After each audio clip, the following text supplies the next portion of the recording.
बिस्मिल्लाहिर्रहमानिर्रहीम। अस्सलाम वालेकुम नाज़रीन, मैं हूं आपकी मेज़बान डॉक्टर मुक़द्दस मलिक, आपके अपने प्रोग्राम आपकी बात आपके साथ में।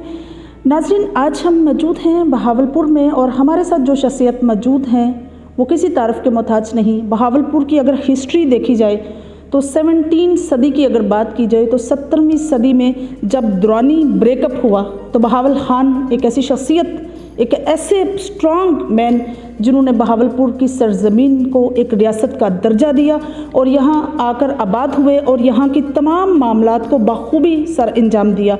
अगर हम बात करें तो 1609 ईस्वी एक ऐसी दौर था, एक ऐसा पीरियड था जब दुरानी हुकूमत थी। उसी ड्यूरेशन में अब्बासी ख़ानदान यहाँ आबाद हुआ। बहावल खान जो हैं इसके पहले फाउंडर हैं।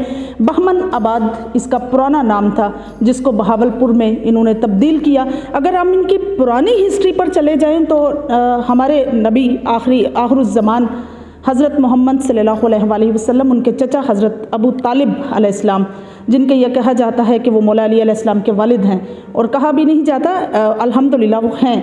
उन्हीं के अब्बासिया ख़ानदान, मौला अली के बेटे अब्बास और अब्बास से अब्बासी ख़ानदान जो है वो आगे चला और उसी ख़ानदान की निस्बत को, वफ़ाओं को, शजाह और बहादुरी को लेकर चलने वाला ये ख़ानदान बहुत एक्यूरेट चला और बहुत काम किया बहावलपुर रियासत के लिए। ये वो ख़ानदान है जिसने सबसे पहले पाकिस्तान को सरेंडर किया, खुद को, रियासत को सरेंडर किया, पाकिस्तान को पहली सैलरीज दी, पाकिस्तान को फर्स्ट फंड दिया, पाकिस्तान को पाकिस्तान माना। और नवाब साहब के बड़े तारीख़ी अल्फाज थे। सर सादिक साहब की अगर हम बात करें, उनके बड़े तारीख़ी अल्फाज थे कायद-ए-आज़म मोहम्मद अली जिन्ना के साथ कि अगर पाकिस्तान आज़ाद नहीं होता तो पाकिस्तान का झंडा जो है रियासत बहावलपुर पर गाड़ देना।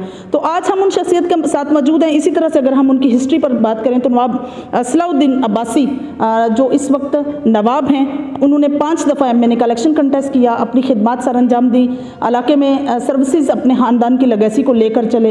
इस वक्त प्रिंस नवाब बहावल खान साहब हमारे साथ मौजूद हैं। आइए आपकी मुलाकात उनसे करवाते हैं, उनसे पूछते हैं कि आपके ख़ानदान की एक हिस्ट्री है, दुरानी अंपायर को डिफीट करना, बहावलपुर को बहावलपुर का दर्जा देना, रियासत बहावलपुर बनाना, पाकिस्तान बनाना, पाकिस्तान को सैलरीज देना, फिर सबसे बड़ी बात यहाँ विक्टोरिया हॉस्पिटल कायम करना और विक्टोरिया हॉस्पिटल में जितनी मेडिसिन हैं वो फ्री ऑफ कास्ट लोगों को देना। और ये एक ऐसी उनकी तमाम खिदमात हैं जो कभी भी फरामोश नहीं की जा सकती। कॉलेज देना, हेल्थ फैसिलिटीज़ देना। आइए आपकी मुलाकात प्रिंस नवाब बहावल खान साहब से करवाते हैं और उनसे पूछते हैं कि सर आप अपनी लेगेसी के बारे में लोगों को क्या मालूमात फराहम करेंगे। अस्सलाम वालेकुम जी, कैसे हैं आप? वालेकुम अस्सलाम, बिल्कुल ठीक जी, अल्लाह का शुक्र। सर, पहला सवाल मेरा आपके साथ ये है कि नवाब सर सादिक मोहम्मद खान अब्बासी एक ऐसी शख्सियत जिन्होंने बहावलपुर को बहुत नवाजा। आपके फोर फादर, ग्रैंड फादर और इसी तरह हिस्ट्री पर पीछे चले जाएं तो एक बहुत बड़ी माशाल्लाह से आपकी नस्ल 16वीं 17वीं नस्ल से आपका जो एक खिदमत का सिलसिला जारी और सारी है। आप अपने ख़ानदान की लेगेसी पर क्या राय देंगे? मैं कोशिश करूंगा कि ख़ानदान की लेगेसी चलाऊं। ऑब्वियसली बात है, हमारा स्टेट तो रहा नहीं, वो तो हमने पाकिस्तान के लिए सरेंडर कर दिया था। जी। मगर मैं सियासी तौर पे कोशिश करूंगा कि मैं जितना कर सकता हूं अपने लोगों के लिए खिदमत वो करूंगा कि मेरे ख़ानदान का एक नाम रहे। बिल्कुल सही। सर, जिस तरह से नवाब सलाहुद्दीन साहब जो हैं 5 दफ़ा MNA रहे हैं और माशाल्लाह से नवाब भी हैं, उनको स्टेट की तरफ से एक बाकायदा तौर पर जो है एलामिया जारी किया हुआ है, इस पर आप क्या राय देंगे? बीइंग अ MNA उन्होंने अपने ख़ानदान के सिस्टम को सस्टेन रखते हुए किस तरह से खिदमत पेश की? देखिए जी, उनका वालिद साहब का MNA बनने का एक था कि मैंने लोगों के साथ घुलना है, मिलना है और उनके लिए काम करना है। जी। वो उन्हें 5 दफ़ा MNA करके बहुत ज़्यादा किया माशाल्लाह। उनके पास अगर आए हैं, उस वक्त सुई गैस जो थी कॉमन नहीं थी, वो मिलती थी, अगर आपको मिलती थी डिस्ट्रिक्ट हेडक्वार्टर्स पे मिलती थी, डिविजनल हेडक्वार्टर्स पे, मतलब भावलपुर शहर में मिलनी थी, वो अहमदपुर तक ले आए थे। हर जगह उन्हें बिछा दी थी और ये उन्हें ऐसे मिली थी कि उन्हें मिनिस्ट्रीज़ को ठुकरा के, शुगर मिल के लाइसेंसेस को ठुकरा के ये चीज़ें ली थी। सर, एजुकेशन सेक्टर में अगर आपका डिस्ट्रिक्ट बहावलपुर जो है वो उसकी एक रेट जो बनता है, लिटरेसी रेट, वो 48 है। इसकी सर समझ नहीं आती कि ये वो बहावलपुर है जहाँ पूरी बरसगीर में 2 कॉलेज थे तो तीसरा कॉलेज बहावलपुर में था जो नवाब बहावल खान साहब ने बनवाया था। इस पर आप क्या राय देंगे? ये कॉलेज बनवाया था नवाब सूबा सादिक ने। जी सर, जो नवाब बहावल खान द 5th के वालिद थे। जी। सादिक एडजटेंट कॉलेज, उस वक्त पंजाब कॉलेज बना था, तो इसलिए मुकाबला करने के लिए उन्होंने कहा कि मेरे जो यहाँ पे बच्चे हैं बहावलपुर की रियासत के, वो लाहौर क्यों जाए, हम यहाँ पे बनाएंगे। बिल्कुल सही। तो उस हवाले से सारा कुछ तो आपके सामने है। देखिए जी, फाउंडेशन तो मेरे एंसेस्टर्स ने ले कर दी थी। अब ये जो उसके बाद गवर्नमेंट्स आती रही हैं, उन लोगों ने कुछ ज़्यादा उस पर प्रोग्रेस नहीं किया जिस हिसाब से करना चाहिए था। अब आप सोचें ना, जब बहावलपुर ने इल्हाक किया था पाकिस्तान के साथ, तो ये सबसे प्रोग्रेसिव स्टेट था, जी जी सबसे आगे था। बिल्कुल। अब हम पीछे चले गए हैं सबसे ज़्यादा पंजाब के अंदर। सर उसके पीछे जाने के पीछे आपको क्या लगता है सर? आपको जो एक सूबा दिया गया था, सूबे को बाद में 1 यूनिट बनाया गया, इस पर आप क्या कहेंगे? क्या उसके सारे नुकसानात हुए हैं? सूबा दिया नहीं गया था, मैं आपको बताता हूँ। जी जी जब बहावलपुर रियासत ने मर्ज की थी, इंडिपेंडेंस 1947 में हुई। जी जी 1955 के अंदर बहावलपुर रियासत मर्ज नहीं हुई, बहावलपुर सूबा मर्ज हुआ है पाकिस्तान। जी जी ठीक है। तो हम सूबाई स्टेटस के अंदर हमने अपना आप को कन्वर्ट कर दिया था 47 से 55 तक यहाँ इलेक्शन हुए थे, फिर हम सूबे के तौर पे गए थे। वो जब 1 यूनिट टूटा है तो उन्हें सूबाई की हैसियत ख़त्म कर दी। ये जनरल याया खान ने इलीगली ख़त्म कर दी थी और हमें पंजाब के अंदर मर्ज कर दिया। सर आपकी दोबारा से डिमांड है कि जनूबी पंजाब, जिस तरह से आपको डिवीजन का दर्जा दिया गया बहावलपुर को, आप अपने ख़ानदान की लेगेसी को उभारते हुए, उसी सिस्टम को सिस्टमाइज़ करते हुए आप इसको दोबारा से सूबा बहाल करवाएं? मेरी अभी कोशिश है कि मैंने यहाँ पे इलेक्ट होना है, MNA बनना है, उसके बाद मैं सारी चीज़ें देखूँ। फ्रैंकली स्पीकिंग बिल्कुल सही। आज़ाद उम्मीदवार हैं आप MNA के, क्या आपका मंशूर है? आप अपने अहमदपुर में, अपने बहावलपुर में, आपके स्पेशली हलके की बात करें, अगर आपके हलके में आप किस तरह से वर्क करेंगे सर? कोशिश यही की जाएगी जो यहाँ की कमी पेशियाँ उन्हें पूरा किया जाए। यहाँ पे पानी का बहुत ज़्यादा इशू है, यहाँ पे सूएज का अभी तक इशू है। पिछली दफ़ा भी यहाँ पे काम हुआ है थोड़ा बहुत पिछले दौर के अंदर, मगर अभी भी अहमदपुर शहर के अंदर बहुत ज़रूरत है काम की। और शरीफ में भी वही मसला है सूएज का, चनीगोट के अंदर भी वही इशू है। तो यहाँ के लिए हमें मेगा प्रोजेक्ट्स लेके आने होंगे। मैं तो दुआ करूँगा कि हम जो अगली हुकूमत आए इंशाल्लाह हम ऐसे मेगा प्रोजेक्ट्स दे के हम यहाँ पे काम करा सकें। सर पाकिस्तान तहरीक इंसाफ के लिए आपने बड़ी वफा की, आप उनके साथ रहे, उन्होंने फंड्स आपको क्यों ना दिए? क्या वजह थी? क्या मतलब बहावलपुर को फंड ओवरऑल नहीं मिला या आपके हलका को नहीं दिया गया? देखिए जी, मैंने उन्हें ज्वाइन किया था मार्च के अंदर। जी उस वक्त उनकी हुकूमत ख़त्म हो गई, उसके बाद उनकी हुकूमत ख़त्म हो गई थी खान साहब की फेडरल वाली। उसके बाद फिर उनकी पंजाब की हुकूमत आ गई, उन्हें नई फंड दिए। अब वो आप उनसे पूछे क्यों नहीं दिए? मगर मेरी यही कोशिश थी जी, जब तक मैं रह सकता था PTI के साथ मैंने रहा। उनके यहाँ पे अगर जलसे हुए तो उसके अंदर भी मैंने कंट्रीब्यूशंस की, मैंने अपने लोग रावलपिंडी भी भेजे, जमान पाक भी मैंने अपने लोग भेजे वहाँ पे। इतना मैं कर सकता था किया है मैंने। मगर उनका नैरेटिव एकदम से चेंज हुआ जब May 9 को उन्होंने जाके इंस्टॉलेशंस के ऊपर अटैक किया। उस नैरेटिव के साथ जी हम जो इतने पेट्रियाटिक एक ख़ानदान है, हम उस नैरेटिव के साथ किस तरह बंदा चल सकते हैं? बिल्कुल सही, बहुत बढ़िया फरमाया आपने। सर जिस तरह से अब्बासी ख़ानदान की माज़त के साथ काफ़ी लोग जो हैं यहाँ कहते हैं हम अब्बासी ख़ानदान के साथ हैं। अब्बासी ख़ानदान शुजा बहादरी में अपनी मसालात था और इसमें कोई दो राय नहीं है। अब इतने जो इस तरह के, मतलब मैं भी नवाब हूँ, मैं भी नवाब हूँ, या नवाब साथ लिखते हैं, ये क्या सिलसिला है सर? इस पर मुझे कोई नज़रसानी करके बताएं।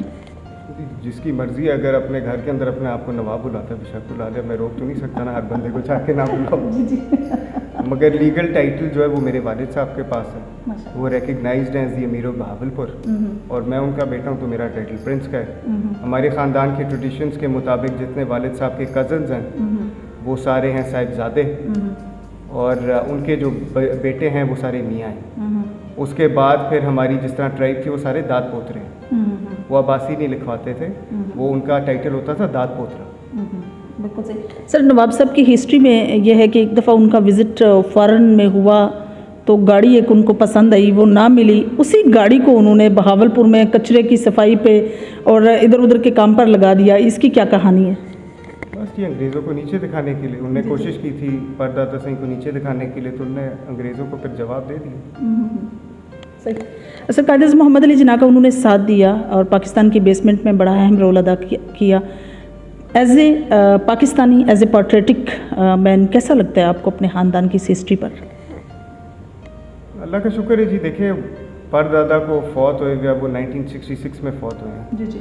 हमें फिर भी उतनी इज़्ज़त मिलती है अपने लोगों से, माशाल्लाह बेशक। ओवरऑल पाकिस्तान में भी मिलती है, मगर जितनी मिलनी चाहिए और जितने हमें छोड़े आप इस इलाके को जितनी मिलनी चाहिए, बिकॉज वो नवाब तो बहावलपुर के थे ना परदादा। जी जी। इन बेचारों के राइट्स, इनका जो बजट है बहावलपुर स्टेट का वही दिया था पाकिस्तान बनाने के लिए।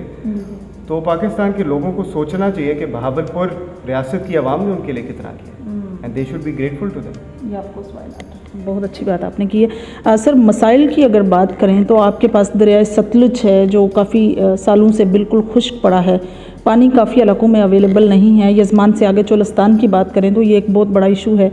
आप इसी रियासत या इसी सूबे के आप आल इन आल रहे हैं, आपका ख़ानदान अपने इलाके के मसाइल किस तरह से गोश गुजार करेंगे आगे प्रायोरिटी बेस पर? देखिए जी, हम बड़े प्रोग्रेसिव लोग थे जब ये पाकिस्तान बना है। हम समझ रहे थे अगर एक बंदे ने वादा किया हुआ है अयूब खान ने कि जी हमें पाकिस्तान की बेहतरी के लिए ये आपका रिवर देना पड़ेगा, मगर हम वो सारा पानी आपका अपर पंजाब के जो रिवर्स हम इंडिया से ले लें वो पूरा कर देंगे। हम समझ रहे थे कि इस पर कोई बात की जाएगी और वो इस पर डट जाएंगे। वो कहते हैं जी हमने ऊपर से रिलीज़ कर दिया, मगर हमारे पास पानी नहीं नज़र आता, बीच में पता नहीं गायब हो जाता, किधर जाता। सर, आपने इसके लिए अपनी आवाज़ बुलंद की कि पानी आप लोगों का हक है और दरिया सतलुज डायरेक्ट इंडिया से आता है, तो इस पर एक यहाँ की आवाम का कॉमन हक है। अब यही जो है वो मुज़र से मवाद जो है मटेरियल अमर्ज कर रहा है, इस पर क्या कहेंगे? इंशाल्लाह मैं इस बात का ज़रूर हक चढ़ाऊँगा। पानी हमारा एक बेसिक राइट है। जी जी। मेरे परदादा ने बड़ी मुश्किल से ये प्रोजेक्ट बनवाया था। अंग्रेज़ों से उस वक्त उनकी कोई उम्र थी 9 साल की। उनके वालिद साहब का ये basically Bahawal Khan the fifth का ये प्रोजेक्ट था। जी जी। वो अनफॉर्चुनेटली 28 की उम्र में वफात पा गए थे, उन्हें पॉइजन किया गया था सऊदी अरेबिया के वापसी पे यहाँ। तो सादिक मोहम्मद खान ने जब ये बहुत कम उम्र के अंदर ये कर्ज अदा करना था अंग्रेज़ों का, उन्हें बड़ी मुश्किल से अदा किया था वापस, और पूरी ज़िंदगी वो कंट्रोल करने की कोशिश करते थे परदादा को, मगर I think late 20s 30s के अंदर उन्होंने जाके वापस कर्ज दे दिया अंग्रेज़ों को। तो बड़ा ये स्ट्रगल करके उन्होंने दिया था, जिस तरह उन्होंने दिया था, बहुत ही मेजर एक डिसीजन था ये, और ये अवाम की बेहतरी के लिए था। अभी आपका पूरा चोलिस्तान सब्ज़ होता, अब वही चोलिस्तान पिछले 70 साल से उसी तरह पड़ा। सर, पानी की अगर देखा जाए तो आपके बिल्कुल करीब से अगेन मैं वही बात करूंगी, क्योंकि ये बहुत मेजर इशू है यहाँ बहावलपुर के आवाम के लिए, और एक ऐसे खित्ते के लिए जो एक गंदम में और कपास में खुद कफील है, और पाकिस्तान का मैं समझती हूँ कि पंजाब का स्पेशली फर्स्ट जो है सबसे ज़्यादा देने वाला यही एरिया है, यही ज़िला है। साथ लोधरा को पानी मिल जाए, बाकी रहीम यारहाँ को करता जाए, वहाँ के लोग कंप्लेन करें कि पानी की अवेलेबिलिटी यहाँ ज़्यादा है, हमारे बच्चे मर रहे हैं, डूबते हैं, नहाते हैं। क्या ये एक इस तसलसल पर आप क्या राय देंगे? क्या वजह है कि डिप्राइव करना, स्पेशली दरिया सतलुज के अतबार से मैं बात कर रही हूँ? अल्लाह ही बेहतर जानता है जी, जो डिसीजंस कर रहे हैं आप उनसे पूछें कि हमें क्यों नहीं हमारा राइटफुल पानी दिया जा रहा। रहीम यार खान तो सिंध से ले लेता है, सिंध जो एक्स्ट्रा पानी छोड़ता है उसे वहाँ से मिल जाता है, लोधरा को मुल्तान से एक्सेस मिल जाता है, हम ही रह जाते हैं खाली यहाँ पे। बट इस बात पे ऑब्वियसली मैं करूँगा, मेरा पॉलिटिक्स में आने का वजह यही है कि मैं इन मेजर राइट्स के लिए लड़ूंगा, अपने लोगों के लिए आवाज़ उठाऊंगा। बाकी अल्लाह की मर्जी है, देखिए आवाज़ तो हम उठा सकते हैं ना। बिल्कुल बचाव फरमाया आपने। सर, अपनी जितनी भी एसेट्स हैं आपके ख़ानदान के एसेट्स हैं, इनकी देखभाल में नवाब सलाउद्दीन साहब ने किस तरह से अपना मेजर रोल अदा किया? देखें जी, वालिद साहब ने जब तक लड़ सकते थे लड़ते रहे, बिकॉज पहले ये अमीरियत के मुताबिक मेरे दादा को गई थी ये सारी प्रॉपर्टी। जब यहाँ शरिया लॉ लगा या जनरल ज़ियाउल हक साहब का, उसके बाद ये डिस्प्यूट में चली गई, फिर ये बट गई आपस में। तो जितनी देर वो कर सकते थे करते रहे, उसके बाद जब बट गई तो फिर आपने खुद ही हाल देख लिया क्या बनाया हमारा। ये गवर्नमेंट के अंदर ये सादेगर पैलेस जो है, ये गवर्नमेंट की प्रोटेक्टरेट थी, protected by the government. Exactly. यहाँ पे 40 साल केस चलते रहे, गवर्नमेंट का बनता था कि अंदर एक सुई भी ना जाए यहाँ। अब उन्हें इसका करना चाहिए था। ये कंट्री के एसेट्स नहीं थी जी, ये प्राइवेट प्रॉपर्टी थी हमारी जो आर्मी के पास है। ये बिकॉज ख़ानदान के अंदर डिस्प्यूट आ गया था, उन्होंने हमसे रेंट पे ले ली थी ख़ानदान ने। अब वो मेजॉरिटी ख़ानदान अभी भी रेंट के ऊपर है या वो कॉम्पनसेशन ले चुके हैं, तो वो अब जो एक चीज़ बट गई मेजॉरिटी अब ले लेता, अब फिर क्या कर सकते हैं? सही बात है, क्या कर सकते हैं। बिल्कुल। सर, लास्ट में आप अपने हलके के लोगों को, जिस हलके में आप आज़ाद हैसियत से इलेक्शन कंटेस्ट कर रहे हैं, जीप आपको निशान दिया गया था, क्या पैगाम देंगे अपने लोगों को? मैं यही पैगाम दूंगा, देखें जी, पिछली दफ़ा भी इन लोगों ने मेरी साथ दिया था आज़ाद हैसियत से, इस दफ़ा भी मैं चाहता हूँ मेरी आवाम मुझे ट्रस्ट करे कि मैं राइट डिसीजन लूँगा आगे जो भी मैंने अपना पॉलिटिकल बनाना है। मेरा मकसद काम करना है लोगों का, मेरा और कोई मकसद नहीं है। जी तो नाज़रीन, ये थी नवाब बहावल ख़ान साहब की गुफ्तगू। अपने ख़ानदान की लेगेसी को सस्टेन रखते हुए अपने इलाके में वो ख्वाहिशमंद हैं कि जो मसाइल हैं बहावलपुर पर, कि उन पर स्पेशल नज़रसानी हो। और जिस तरह से एहसानात का सिलसिला बहावलपुर ने पाकिस्तान की बेसमेंट में अदा किया, उसी एहसान का ज़रा बराबर भी बदला देते हुए यहाँ की आवाम को फैसिलिटेट करना गवर्नमेंट का सबसे पहला राइट है, सबसे पहला हक़ है। बिकॉज़ ये दे आर डिज़र्व इट। सबसे पहले इनको इनकी जितनी भी डिज़र्वेशन है उस पर काम करना चाहिए। यहाँ जो भी मसाइल हैं, सबसे बड़ा मसला मैं समझती हूँ चोलिस्तान है।